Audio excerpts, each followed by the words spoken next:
Hello students, मैं कमल कुमार अपने इस YouTube channel value for time में आप सभी का स्वागत करता हूं। जैसा कि आप सभी जानते हैं कि हम जो टॉपिक कर रहे हैं वो है major and integration theory.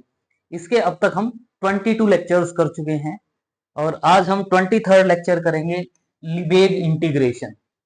Third unit है मेजर एंड इंटीग्रेशन थ्योरी का, जो हमारा पेपर है उसको आज हम स्टार्ट करेंगे। और आज का हमारा जो लेक्चर है जनरली वो इंट्रोडक्टरी लेक्चर है। लिबेग इंटीग्रल के जो बारे में हम थोड़ा सा ही डिस्कस करेंगे आज। कुछ रिकैप भी होगा हमारा। रीमान इंटीग्रल क्या होता है उसको हम डिस्कस करेंगे। ग्रेजुएशन लेवल में हम उसको काफी कुछ डिस्कस कर चुके हैं, उससे रिलेटेड हमारे काफी वीडियोस भी हैं, उनमें भी आप डिटेल में देख सकते हो। आज थोड़ा सा कि रीमान इंटीग्रल क्या होता है उसके बारे में डिस्कस करेंगे। सिंपल फंक्शन, स्टेप फंक्शंस क्या हैं, कैरेक्टरिस्टिक फंक्शन क्या है, जो ऑलरेडी हम डिस्कस कर चुके हैं वही पार्ट है। लेकिन जो हमारा टॉपिक है लिबेग इंटीग्रल से related, most most important, very very easy topic है। 8 to 10 लेक्चर्स में हमारा कंप्लीट हो जाएगा यूनिट। लेकिन आज जो है वो हम कुछ रीमान इंटीग्रल और लिबेग इंटीग्रल के बारे में थोड़ा सा डिस्कस करेंगे और एक लेमा हम प्रूव करेंगे, जिस रिजल्ट को हम नेक्स्ट जो लेक्चर में हम जो थ्योरम्स करेंगे उसमें हम यूज करेंगे। वेरी इंटरेस्टिंग लेमा है, बिल्कुल सिंपल है, लेकिन कई बार बच्चों को इसका मीनिंग नहीं पता होता। ध्यान सब कर लेते हैं लेकिन पता ही नहीं होता कि इसमें किया क्या है। बिल्कुल सिंपल है, लॉजिक के साथ करेंगे, कॉन्सेप्ट के साथ करेंगे ताकि कोई प्रॉब्लम ना हो। तो स्टार्ट करते हैं। सबसे पहले लिबेग इंटीग्रल, इसमें हम क्या कहते हैं? Lebesgue integration is an alternative way of defining the integral in terms of measure theory. हमने पहले रीमान इंटीग्रल के बारे में पढ़ा है, लेकिन अभी उसमें जो हम फाइंड आउट करते हैं एरिया अंडर द कर्व, उसी वही वैल्यूज हम फाइंड आउट करते हैं लिबेग इंटीग्रल में। लेकिन यहाँ जो लिबेग इंटीग्रल यूज करते हैं हम, वो in terms of measure theory. जो हम मेजर एंड इंटीग्रेशन थ्योरी कह रहे हैं, तो मेजर थ्योरी वाला जो पार्ट है उसी की हेल्प से, that is used in to integrate a much broader class of function than the Riemann integral. मतलब रीमान इंटीग्रल में कुछ शॉर्टकमिंग्स हैं, उनको भी हम आगे डिस्कस करेंगे। उनको भी ये सॉल्व कर देता है। जो फंक्शन रीमान इंटीग्रेबल नहीं होता उसको भी हम आगे जाके ये प्रूव करते हैं कि वो लिबेग इंटीग्रेबल है। तो वो हम स्टेप बाय स्टेप काम करेंगे। ये नहीं है कि आज ही एक लेक्चर में हमने सब खत्म करना है। Slow and steady wins the race. तो सिंपल टॉपिक है बिल्कुल। द आइडिया जो है लिबेग इंटीग्रल के लिए, हम क्वेश्चन सोल्व करते हैं लेकिन इस आइडिया को हम समझते ही नहीं क्या है। लेकिन थोड़ा सा आप बता रहे हैं, आगे थर्ड लेक्चर में और डिटेल में बताया जाएगा। तो इसमें क्या करें, the idea behind the Lebesgue integral is that instead of approximating the total area dividing into vertical strip. ध्यान है सभी बच्चों को, जब हम रीमान इंटीग्रल पढ़ते हैं तो उसमें जो ये कर्व होती है आपकी y is equal to F X, इसमें ये जो a और b पॉइंट है, ए और बी पॉइंट है, तो इसमें हम ये वर्टिकल स्ट्रिप्स कंसीडर करते हैं। एरिया अंडर द कर्व जब सॉल्व करते हैं तो उसमें हम रीमान इंटीग्रल में vertical strips, approximate the total area dividing into vertical strips. लेकिन क्या कह रहे हैं, one approximate the total area by dividing into the horizontal strips. बड़ा प्यारा कॉन्सेप्ट है। इसमें हम जो एरिया फाइंड आउट करते हैं उसके लिए हम जो बात करते हैं वो हम हॉरिजेंटल स्ट्रिप्स कंसीडर करने की बात करेंगे, ना कि वर्टिकल। रीमान में वर्टिकल स्ट्रिप्स कंसीडर करते हैं, लेकिन जो लिबेग इंटीग्रल है इसमें हम हॉरिजेंटल स्ट्रिप्स की हेल्प से सॉल्व करते हैं और रिजल्ट फाइंड आउट करते हैं। बड़ा प्यारा रिजल्ट है। देखें, सबसे पहले हम क्या कह रहे हैं, वही बात कह रही, the shortcomings. Lebesgue integral का जो यूज आया क्यों आया, the shortcomings of the Riemann integral suggested the further investigation in the theory of integration. जहां शॉर्टकमिंग्स आई रीमान इंटीग्रल की, वहां फर्दर इन्वेस्टिगेशंस की गई और उसमें हमारे पास in the theory of integration, और उसमें हमारे पास जो रिजल्ट आता है वो आता है लिबेग इंटीग्रल का। तो we give the resume of the Riemann integral first. बच्चे बच्चे को पता है, लेकिन फिर भी जब हम बार बार उन टर्म्स को यूज करेंगे तो एक बार हम थोड़ा सा रिकैप या रिज्यूम जो आप कहें वो हम रीमान इंटीग्रल के बारे में देख लेते हैं। कोई प्रॉब्लम नहीं है, 5 मिनट की बात है, लेकिन माइंड सेट क्लियर हो जाएगा कि हाँ जी यही कहा था, और उसी के अकॉर्डिंग स्टेप बाय स्टेप जो चेंजेस आएंगे उसमें वो भी हमें पता चल जाएगा कि क्या चेंजेस है। तो रीमान इंटीग्रल क्या होता है सबको पता है। क्या कहते हैं, let F be a bounded real valued function defined on closed interval A B and let, ये जो आपका क्लोज्ड इंटरवल ए बी था क्लोज्ड इंटरवल ए बी, जो क्लोज्ड इंटरवल है, इसको हम पार्टीशन करते हैं a is equal to xi naught, xi1, xi2 and so on, b is equal to xin, या हम x not, x1, x2, xn भी कह सकते थे, मीनिंग वही है। तो इसकी जो ये पार्टीशन है, पार्टीशन में इसको डिवाइड करें, be a partition of closed interval A B. वैसे पार्टीशन लिखते हैं तो करली ब्रैकेट में लिख देते हैं xi naught, xi1, xi2 and so on xin be the partition of closed interval A B. Then we define the sums. ये आप सम जो डिफाइन करते थे, ये जो सम है ये क्या कहलाता था? अपर सम। और इसको हम क्या कहते थे? Lower sum. अपर सम, अपर सम क्या होता था? Summation M I delta E, summation I is equal to 1 to N summation capital M I delta I, upper sum. क्योंकि कैपिटल एम आई जो है, कैपिटल एम आई जो है ये क्या होती है? Least upper bound. Capital M I क्या होती है? Least upper bound. Summation M I delta I, और डेल्टा आई क्या होती है? सब इंटरवल की लेंथ। और सब इंटरवल की लेंथ जो होगी, डेल्टा आई जो सब इंटरवल है, ith सब इंटरवल, इसकी लेंथ क्या होगी? xi minus xi minus 1। तो ये हमारा क्या होता है? अपर सम। इसी वे में हम लोअर सम फाइंड आउट करते हैं, और वो क्या होता है? Summation small M I delta I. Lower sum क्या होता है? Small summation small M I delta I. Small M I क्या होती है? Greatest lower bound of function on ith sub interval. और M I delta I ith sub interval की length xi minus xi minus 1। तो ये हमारे अपर सम और lower sum होते हैं।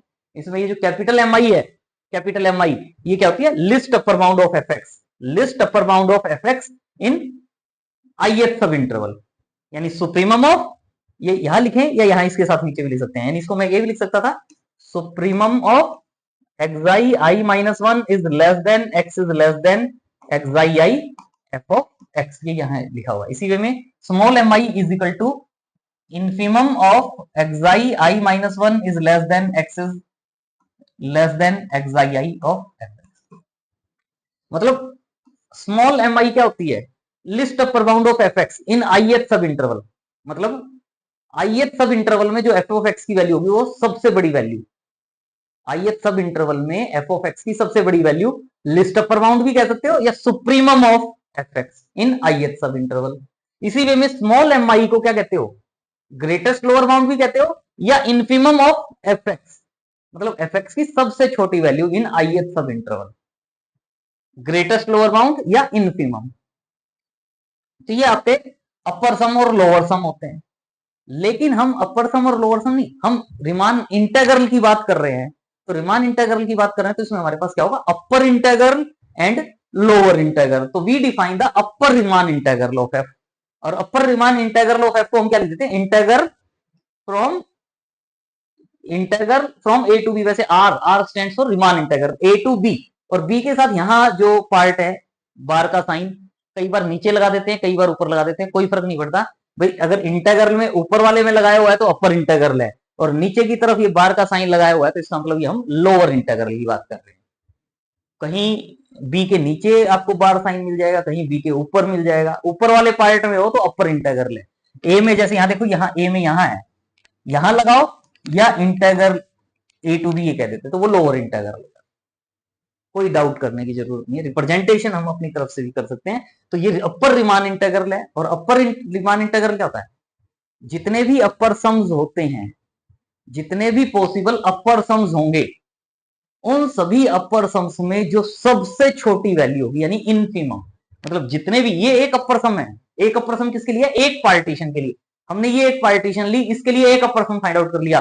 और पॉइंट ले लेता माइंड में तो दूसरी पार्टीशन के लिए भी मैं अपर सम फाइंड आउट कर लेता, फिर मैं तीसरी कोई पार्टीशन ले लेता, उसके लिए भी अपर सम फाइंड आउट कर लेता। मतलब जितनी भी पॉसिबल पार्टीशंस बनती है, उन सभी पार्टीशंस के लिए अपर सम फाइंड आउट करो, और उन सभी अपर सम्स का जो इनफिमम होगा, उन सभी अपर सम का जो इनफिमम होगा, मतलब उन सभी अपर सम की जो ग्रेटेस्ट लोअर बाउंड होगी, अपर सम की, अपर इंटीग्रल में क्या कह रहे हैं? इनफिमम कहो या ग्रेटेस्ट लोअर बाउंड कहो, मतलब जितने भी अपर सम्स हैं उन अपर सम्स में जो सबसे छोटी वैल्यू होगी, जितने भी अपर सम्स हैं उनमें जो सबसे छोटी वैल्यू होगी वो क्या कहलाती है? अपर इंटीग्रल। इसी वे में हम लोअर इंटीग्रल ये कह दिया, देखो with the infimum taken over all possible subdivision of closed interval A B. मतलब जो क्लोज्ड इंटरवल ए बी है, इसके जितने भी पॉसिबल सब डिविजन हैं, उन सभी सब डिविजन्स के लिए आप अपर सम फाइंड आउट करो, और उन अपर सम्स का जो इन्फिमम होगा, उन सब अपर सम्स का जो ग्रेटेस्ट लोअर बाउंड होगा, उसको हम क्या कहेंगे? Upper integral. उसको हम क्या कहेंगे? Upper integral. इसी वे में lower integral of F define कर सकते हैं। Lower integral of F X D X is equal to क्या होगा? ये स्मॉल एस है, यहां मेरा कैपिटल एस था, ये मेरा स्मॉल एस है। स्मॉल एस मतलब लोअर सम। जितने भी पॉसिबल, जितनी भी पार्टीशंस पॉसिबल होंगी, उन सभी पार्टीशंस के लिए आप लोअर सम फाइंड आउट करो, और उन लोअर सम्स में जितनी भी लोअर सम्स फाइंड आउट करोगे, उनमें जो सबसे बड़ा लोअर सम होगा, सुप्रीमम ऑफ लोअर सम, उसको हम क्या कहते हैं? Lower integral. उसको हम क्या कहते हैं? Lower integral. मतलब जितने भी अपर सम, ये मान लो ये इंटीग्रल है, ये लाइन इंटीग्रल की लाइन है, जितने भी अपर सम्स होंगे, उन सभी अपर सम्स की सबसे छोटी वैल्यू फाइंड आउट करो, जितने भी लोअर सम्स होंगे उनकी सबसे बड़ी वैल्यू फाइंड आउट करो। जो ये एग्जैक्ट जो इंटीग्रल है, ये अपर सम का इन्फिमम इस इंटीग्रल के पास आता जाएगा, लोअर सम का सुप्रीमम, लोअर सम का सुप्रीमम इसके पास आता रहेगा। जब दोनों इक्वल हो जाएंगे, अपर इंटीग्रल और लोअर इंटीग्रल जब इक्वल हो जाएंगे, तो वो क्या हो जाता है? इंटीग्रल।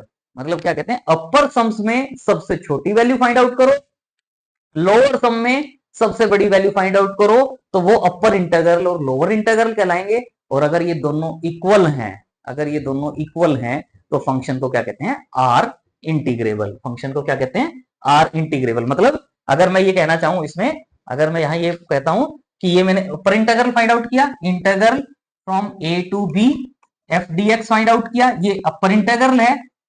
और अगर ये मेरा A to B F D X है, ये मेरा लोअर इंटीग्रल है। अगर ये दोनों इंटीग्रल इक्वल है, तो मैं इसको क्या कह सकता हूं? Integral from A to B F D X. मतलब function is Riemann integrable. Function is Riemann integrable.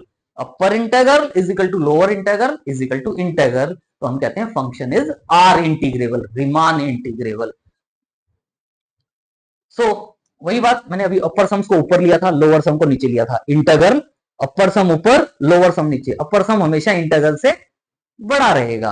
अपर सम या अपर इंटीग्रल भी ऊपर ही रहेगा, ज्यादा से ज्यादा उसके इक्वल हो सकता है, इंटीग्रल के इक्वल हो सकता है, नहीं तो अपर सम हमेशा ऊपर ही रहेगा। Upper integral is always greater than और equal to lower integral. Upper integral ऊपर है, लोअर इंटीग्रल नीचे है, तो अपर इंटीग्रल हमेशा क्या होगा? ग्रेटर देन और इक्वल टू लोअर इंटीग्रल। अगर इक्वल हो जाएंगे तो फंक्शन क्या हो जाएगा? R integrable. तो upper integral is always greater than और equal to lower integral, and if two are equal, अगर ये दोनों इक्वल हैं, तो हम क्या कहते हैं? Function is Riemann integrable. Function is R integrable, Riemann integrable, and this common value is integral of F. Equal है तो उसको हम ये इंटीग्रल, देखो अपर के लिए ऊपर लगा रहे थे, लोअर के लिए नीचे लगा रहे थे, लेकिन अब इंटीग्रेबल कह रहे हैं, तो ये इंटीग्रेबल है। Function is R integrable, function is R integrable, Riemann integrable. और अब हम यही जो बात है, रीमान इंटीग्रल जो है, उसको हम स्टेप फंक्शंस की भी फॉर्म में कह सकते हैं। और जब हम लिबेग इंटीग्रल की बात करेंगे, तो उसको हम सिंपल फंक्शंस की फॉर्म में कहेंगे। स्टेप फंक्शन, सिंपल फंक्शंस, इनके बारे में आप पहले पढ़ चुके हो, सेकेंड यूनिट में हमने डिटेल में डिस्कस किया है। तो एक बार अगर उनको भी आप रिवाइज कर लेंगे, क्योंकि अभी जब आप थर्ड यूनिट कर रहे हो, तो इसका मतलब ऑटोमेटिकली आपने सेकेंड यूनिट कर लिया है, लेकिन फिर भी एक बार, क्योंकि आगे जब भी बात करेंगे सिंपल फंक्शन, बाद में कहेगा अरे क्या है ये सिंपल फंक्शन। तो इसलिए सिंपल फंक्शन, स्टेप फंक्शंस हमारे माइंड में क्लियर होने चाहिए, और अभी हम इसको डिस्कस कर रहे हैं।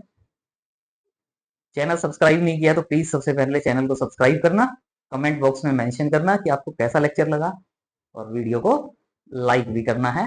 देखते हैं क्या करें to distinguish it from the Lebesgue integral. Riemann integral को लिबेग इंटीग्रल से डिस्टिंग्विश करेंगे, लेकिन पेशेंस रखें, बाद में करेंगे। अभी हम पहले रीमान इंटीग्रल की ही बात कर रहे हैं, स्टेप बाय स्टेप, ताकि हमें बिल्कुल कॉन्सेप्ट क्लियर हो जाए। तो इसमें देखें स्टेप फंक्शन। स्टेप फंक्शन आपको पता है, आपने डिस्कस किया है। स्टेप फंक्शन क्या होता है? We mean a function psi which is of the form psi of X is equal to C I X belongs to X I I minus one to X I I. मतलब कहने का ये है कि जो ये आपका इंटरवल होता है ए टू बी, इसको आप एक्साई नोट कहते हो, ये मेरा एक्साई 1, ये मेरा एक्साई 2 एंड सो ऑन, ये मेरा एक्साई n और ये मेरा एक्साई n-1।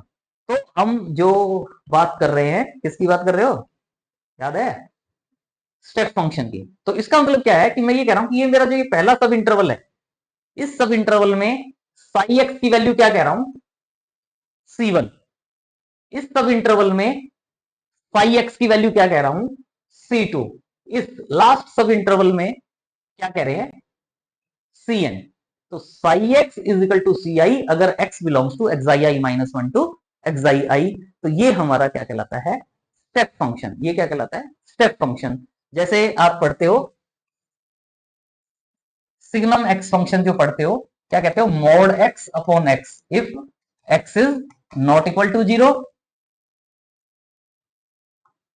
0 if X is equal to 0, या क्या हो जाता है 1 if X is greater than, only greater than, X is greater than 0, -1 if X is less than 0, 0 if X is equal to 0। तो देखो सिग्नम फंक्शन जो होता है उसकी 3 वैल्यूज भी हैं, 1, -1 और 0। तो ये भी हमारा क्या है, स्टेप फंक्शन। तो हम यहाँ स्टेप फंक्शन की बात कर रहे हैं। Phi X is equal to C I अगर एक्स ith सब इंटरवल में बिलोंग करता है। तो for the some subdivision of closed interval A B and for some constant C I, C1 C2 Cn, C1 C2 Cn some n constants हैं। तो ith sub interval में function की जो value है वो अगर सी आई के इक्वल है, कांस्टेंट के इक्वल है, तो हम इस साई एक्स जो फंक्शन है, इस साई एक्स फंक्शन को हम क्या कहते हैं, सिंपल फंक्शन। ध्यान रखेंगे, तो ये सिंपल फंक्शन कहलाता है। और इस सिंपल फंक्शन का जो इंटीग्रल है, integral of Sai X is defined by integral of Sai x, Riemann integral, वो क्या करें, summation C I एक्साई I minus एक्साई I -1। यानी जनरली ये जो पार्ट है integral from A to B है, ए टू बी को मैंने सब इंटरवल्स में डिवाइड किया, इंटरवल को मैंने सब इंटरवल्स में डिवाइड किया, मतलब इसको मैं ये भी कह सकता था summation integral of xi I -1 to एक्साई I psi X dx। ये जो पार्ट आप देख रहे हो, ये जो पार्ट है integral from A to B है, i is equal to 1 to n, अगर आप देखेंगे तो वो यही हो जाएगा। और अब हम क्या कह रहे हैं, क्या कह रहे हैं, ये जो ith सब इंटरवल है, ये जो ith सब इंटरवल है, इस ith सब इंटरवल में इस साई एक्स की वैल्यू क्या है, सी आई, साई एक्स की वैल्यू क्या है, सी आई, सी आई कॉन्स्टेंट। तो dx का इंटीग्रेशन क्या होता है, dx का इंटीग्रेशन क्या होता है, x upper limit minus lower limit, C I into upper limit minus lower limit. यानी जो simple function, sorry step function, ये जो हमारा स्टेप फंक्शन है, स्टेप फंक्शन, अभी हम स्टेप फंक्शन की बात कर रहे हैं, आगे जब हम थोड़ी देर बाद सिंपल फंक्शन की भी बात करेंगे, अभी हमारा क्या है, ये स्टेप फंक्शन है। तो स्टेप फंक्शन का जो इंटीग्रल है, स्टेप फंक्शन का जो इंटीग्रल है वो हम क्या करें, summation C I into this part मतलब डेल्टा आई वाला पार्ट, डेल्टा आई मतलब लेंथ ऑफ सब इंटरवल। क्योंकि यहां हम स्टेप फंक्शन में जो ये इंटरवल है इसको हम सब इंटरवल्स में डिवाइड करते हैं, इंटरवल को हम सब इंटरवल्स में डिवाइड करते हैं। लेकिन जब हम सिंपल फंक्शन की बात करते हैं तो उसमें हम मेजरेबल सबसेट्स लेते हैं, E1 E2 En लेते हैं। तो जो डिफरेंस होता है वो यही है कि इसमें हम सब इंटरवल में डिवाइड करने की बात करते हैं, वहां हम मेजरेबल सबसेट्स लेते हैं, E1 E2 En are subsets of E। जब हम सिंपल फंक्शन की बात करते हैं तो कोई भी अगर स्टेप फंक्शन हो, कोई भी अगर स्टेप फंक्शन है तो वो हमेशा सिंपल फंक्शन होता है, पहले डिस्कस कर चुके हैं, इसलिए मैं इसमें बात बोल रहा हूं साथ में बात, क्योंकि जो ये पार्ट है वो ये है। और ये जो पार्ट है रीमान इंटीग्रेबल वाला जो पार्ट है, यानी जो रीमान इंटीग्रल है वो हम किस टर्म में डिफाइन कर रहे हैं, स्टेप फंक्शंस की फॉर्म में। रीमान इंटीग्रल को हम किस में डिफाइन कर रहे हैं, इन टर्म्स ऑफ स्टेप फंक्शन। लेकिन जब हम लिबेग इंटीग्रल डिफाइन करेंगे वो हम डिफाइन करेंगे इन टर्म्स ऑफ सिंपल फंक्शन। साथ में इसलिए बता रहा हूं ताकि रिमान और लिबेग का डिफरेंस हमें पता चल जाए, और जब हम थर्ड लेक्चर में इनका कंपैरिजन करेंगे तो बिल्कुल बड़ा मजा आएगा, लगेगा वाकई हम कुछ कर रहे हैं।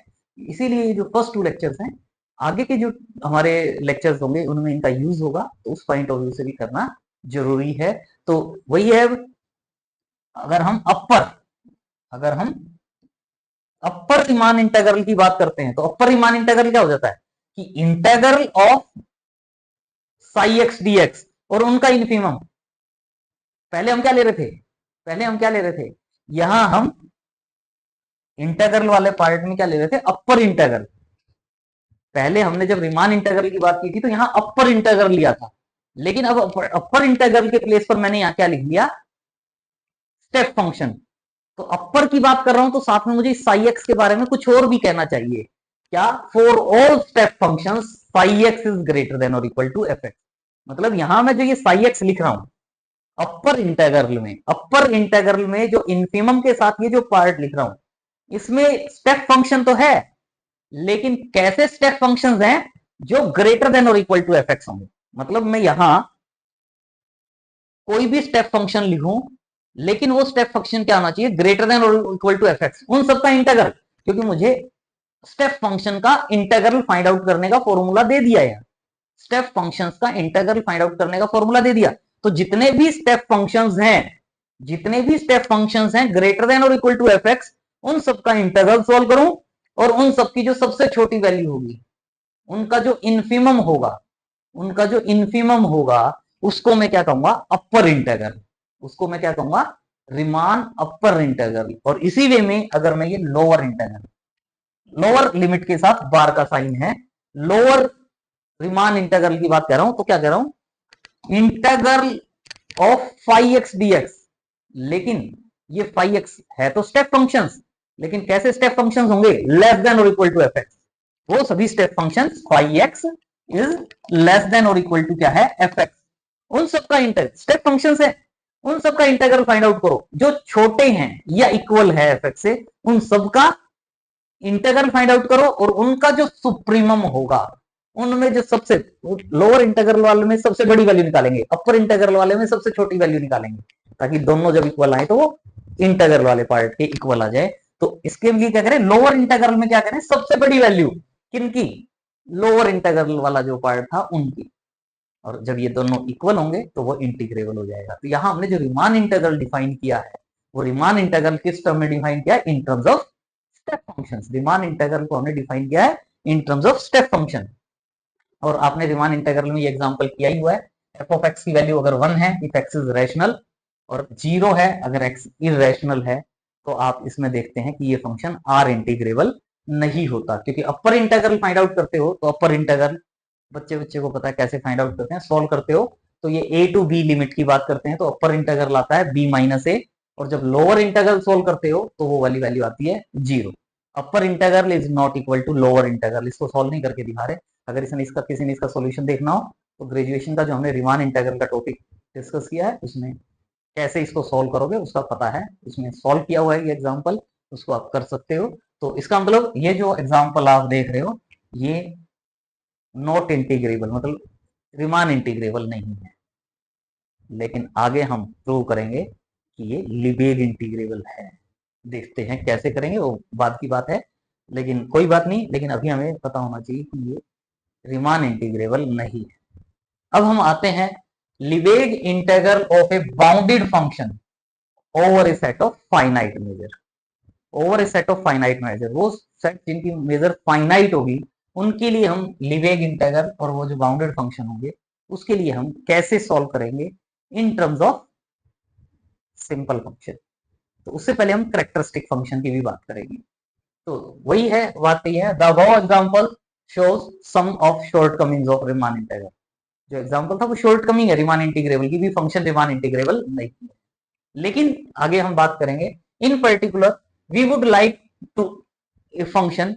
यहाँ कई बार स्टार्टिंग में ये पढ़ते हैं ना तो इससे समझ में नहीं आता बस, लेकिन हमारे माइंड में ना कि हम यहाँ जो बात कर रहे हैं वो कैरेक्टरिस्टिक फंक्शन की बात कर रहे हैं, तो चुटकियों में समझ में आ जाता है कि क्या कह रहा है। क्योंकि कैरेक्टरिस्टिक फंक्शन की तो आपको पता है काई ई एक्स, काई इज डिफाइंड ऑन ई वाला पार्ट, मतलब डिफाइंड ऑन ई नहीं, ई से भी ज्यादा वाले पार्ट पे होता है, लेकिन अगर हम यहाँ ई लिखते हैं तो इसका मतलब क्या होता है कि अगर एक्स ई में बिलोंग करता है तो कैरेक्टरिस्टिक फंक्शन की वैल्यू 1 होगी, और अगर एक्स ई में बिलोंग नहीं करता तो कैरेक्टरिस्टिक फंक्शन की वैल्यू 0 होगी। मतलब सेट ई के सभी पॉइंट्स के लिए फंक्शन की वैल्यू 1 है, और अगर एक्स ई में बिलोंग नहीं करता तो फंक्शन की वैल्यू 0 हो तो उसको हम क्या कहते हैं, कैरेक्टरिस्टिक फंक्शन। इसके बारे में भी हम पहले डिस्कस कर चुके हैं। तो यही कहा है, we would like a function which is one, function की वैल्यू 1 है, विच इज 1, फंक्शन की वैल्यू 1 है, लेकिन इन मेजरेबल सेट, क्योंकि हम यहाँ ई जो ले रहे हैं, ई को मेजरेबल सेट ले रहे हैं, फंक्शन की वैल्यू 1 इन मेजरेबल सेट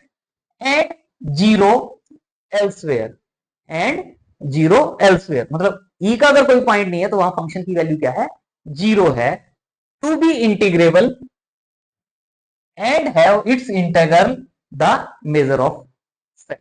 और इसका जो इंटीग्रल आता है वो किसके इक्वल आता है, उसके सेट की मेजर के इक्वल आता है।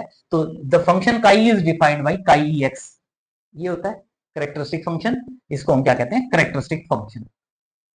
और इस कैरेक्टरिस्टिक फंक्शन के साथ हम एक पहले स्टेप फंक्शन डिफाइन किया था, अब हम सिंपल फंक्शन की भी बात कर रहे हैं। A linear combination phi X is equal to summation A I into chi A I x,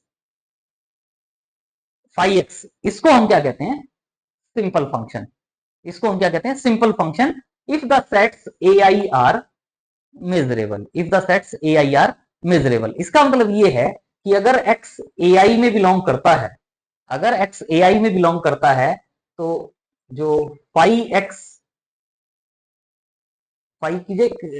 की जो वैल्यू होगी वो मेरी ए आई के इक्वल होगी। अगर x ए आई में ये जो पार्ट बनता है, x अगर कैपिटल ए आई में बिलोंग करता है तो फाई एक्स की वैल्यू ए आई होगी, और अगर हम काई ए आई एक्स की बात करते हैं तो वो वाली वैल्यू 1 होती है।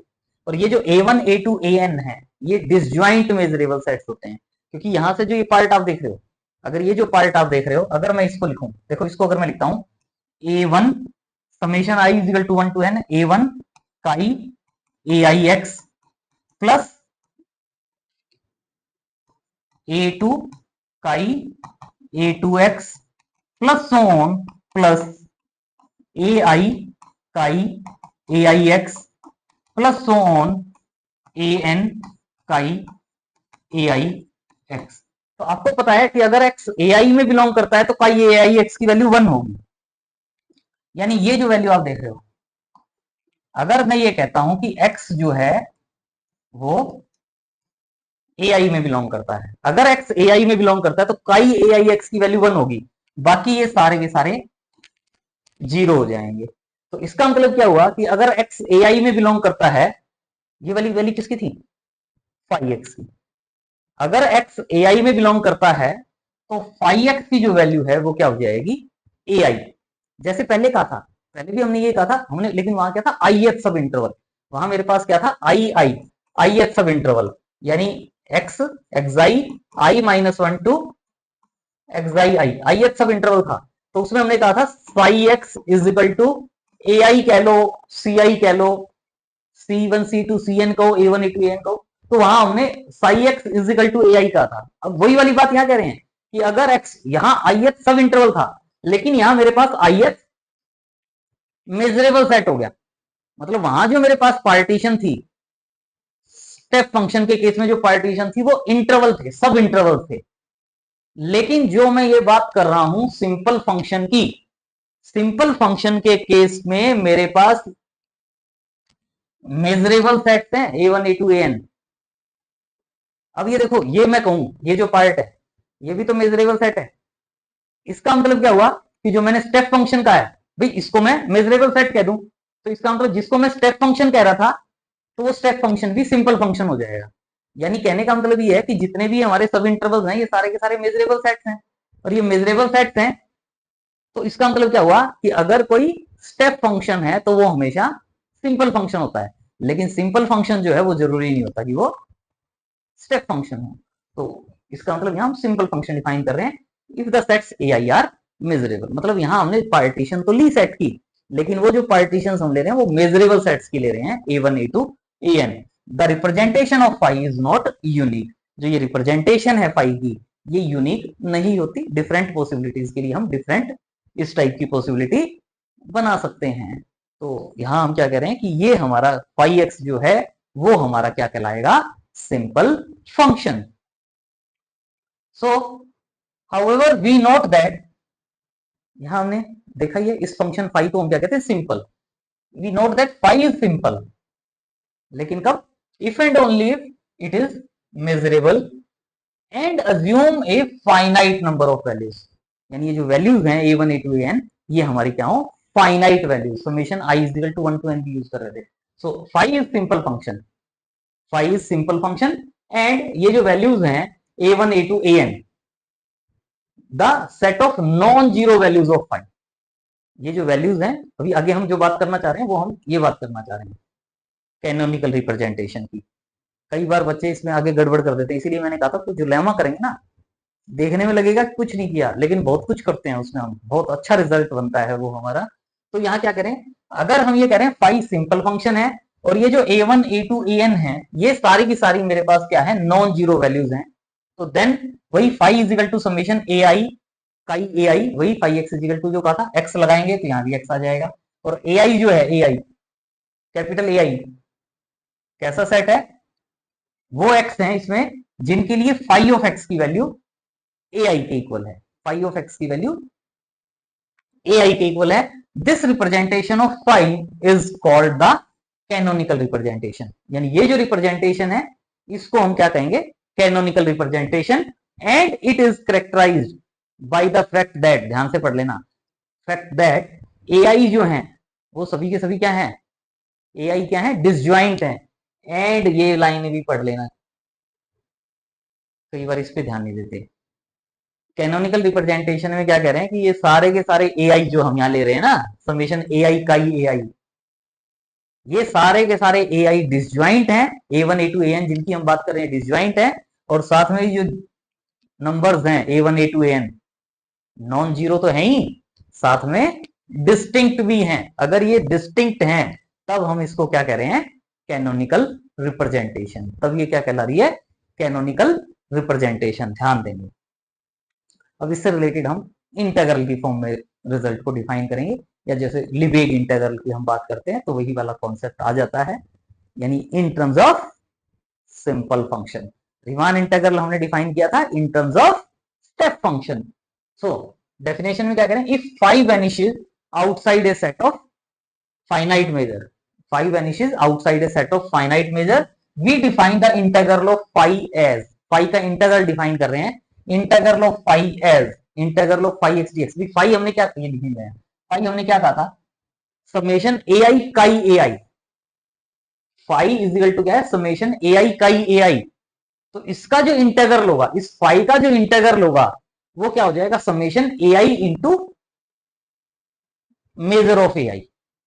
ये जो पार्ट है ये क्या हो जाएगा? ai into measure of ai, यानी जनरली जो कैरेक्टरिस्टिक फंक्शन है काई ai x dx, इसकी जो हम कहते हैं वो क्या हो जाता है? Measure of ai। सिंपली उस वे में जो ये पार्ट है सिंपल फंक्शन है, इसका इंटीग्रल क्या होगा? Summation ai measure of ai। We sometime abbreviated ये जो एक्सप्रेशन है integral of phi X dx लिखें, या हम इसको सिंपल है इंटीग्रल ऑफ फाई भी लिख देते हैं। मतलब इंटीग्रल ऑफ फाई लिख रहे हैं, इसका मतलब ये integral of phi X dx ही है। आगे कह रहे हैं कि अगर e कोई भी मेजरेबल सेट है तो अगर हम ये लिखते हैं integral of phi over e, integral of phi over e, तो उसको क्या लिख सकते हैं? Integral of phi chi e। तो इस इंटीग्रल को इस वे में भी हम डिफाइन कर सकते हैं, integral over e measurable set. तो it is often convention to use representation which are not canonical. ध्यान दें, हमने यहां जो ये इंटीग्रल कहा है, हमने यहां जो इंटीग्रल ऑफ फाई कहा है, उसमें हमने ये जो रिप्रेजेंटेशन ली है, ये रिप्रेजेंटेशन रेड कर देते हैं इसको।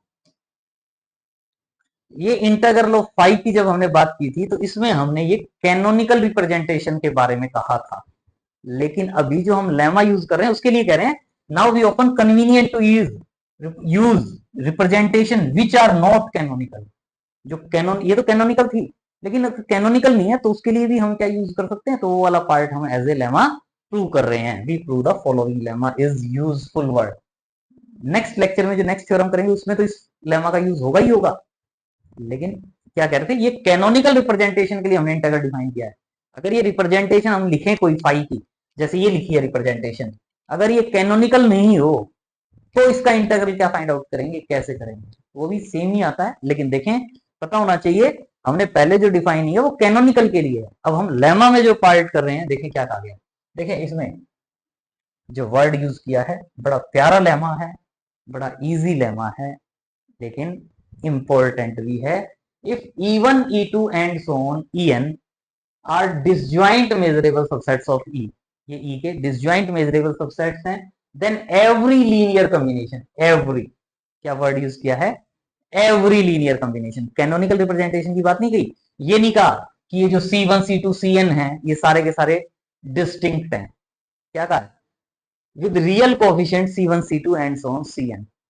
डिस्टिंक्ट कह देता, नॉन जीरो कह देता और डिस्टिंक्ट कह देता, तो इसका मतलब ये मेरा कैनोनिकल रिप्रेजेंटेशन हो जाता। लेकिन यहाँ इसमें with real coefficient C1, C2, Cn is simple function तो है ही है, and integral of phi is equal to क्या होगा, summation Ci measure of Ei, आया तो उसी वे में है। लेकिन वहां जब हम बात कर रहे थे तो वहां हम कैनोनिकल रिप्रेजेंटेशन वाला पार्ट कर रहे थे, ये जो कोफिशिएंट्स हैं A1, A2, An वो डिस्टिंक्ट हैं, लेकिन यहाँ अभी हमने डिस्टिंक्ट वर्ड यूज नहीं किया। तो इसके लिए हम इस रिजल्ट को प्रूव करेंगे, डिस्टिंक्ट में पहले कन्वर्ट करेंगे, कई बार देखने में नहीं लगता लेकिन कर रहे हैं, मैं इसलिए इस बात पे जोर दे रहा हूँ, नहीं तो मैं 1 मिनट में भी, 1 मिनट का काम है इस लेमा में, लेकिन थोड़ा सा जोर इसलिए दे रहा हूं कि यहां हमारे पास डिस्टिंक्ट गिवन नहीं है, डिस्टिंक्ट के लिए हमें ये रिजल्ट पता है, इसको हम कन्वर्ट करेंगे। तो इसके लिए देखें क्या करें, ईच EI मेजरेबल सेट है, तो काई EI जो है वो भी मेजरेबल होगा। करेक्टरिस्टिक फंक्शन आपने जो डिफाइन किया था ऑन मेजरेबल सेट, वो मेजरेबल होता है, प्रूव कर चुके हैं हम।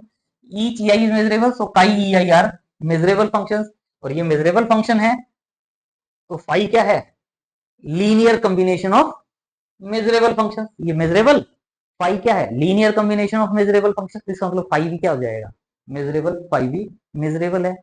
Also phi assumes only a finite number of values, phi की जो वैल्यूज आएंगी ना, C1, C2, Cn आएगी, फाइनाइट वैल्यूज है। Also assumes only phi, finite values को अज्यूम करता है, तो इसका मतलब फाई क्या है, सिंपल फंक्शन। तो देखें यहां मेरे पास वैल्यूज थी C1, C2 and so on Cn।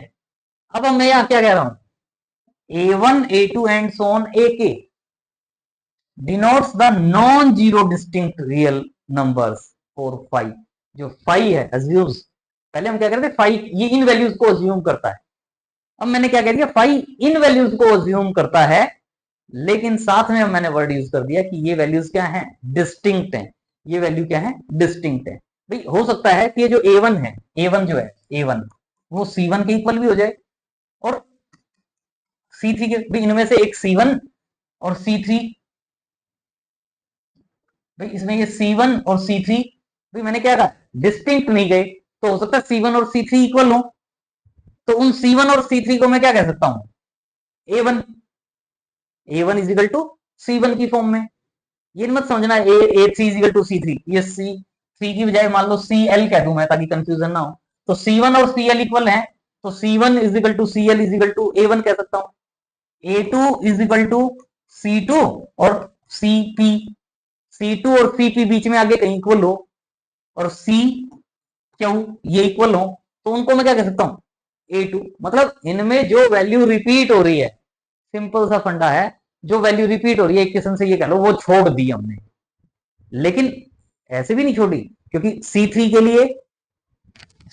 लिए E3 मेजरेबल सेट होगा, C1 के लिए E1 मेजरेबल सेट होगा, CL के लिए EL मेजरेबल सेट होगा, तो उनका भी कंट्रीब्यूशन लेंगे, लेकिन कहने का मतलब यह है कि जो ये वैल्यूज थी उनमें से हमने ये A1, A2, AK जो है वो क्या ले ली, non zero distinct real numbers, जो इनमें से डिस्टिंक्ट थे वो अलग कर दिए बस एक बार, A1, A2, AK।